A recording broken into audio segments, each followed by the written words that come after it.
Okay, magandang hapon sa inyo mga kapuso. So ngayon ipakikita ko naman sa inyo yung tinatawag nilang duko. Alam nyo ba yung duko, guys? O sa atin pa yon lansones, pero pinakamatamis sa lansones, guys, ito yun, no? Yan ang tinatawag nila duko, guys. Yan. So ngayon inuutosan naman tayo ng boss natin na mag-harvest nito kasi marami ng hinog. Yun, no? Dito pa, oh, guys. So kung alam niyo lang, guys, kung matamis ba to, hindi. So bubuka tayo ng isa, guys. Buksan natin yung isa. Tingnan nyo, guys.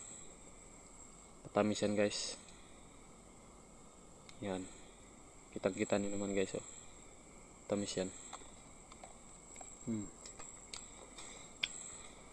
So ngayon, guys, mag-harvest ako, guys, hanggang sa maubos to, guys, kasi nagutos yung boss na ipa-harvest na daw tong lansones niya. Yung duko niya.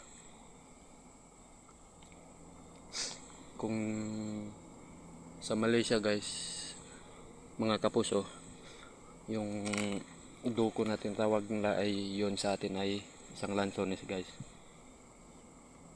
Pero dito sa Malaysia, guys, duko yung tawag nila nito.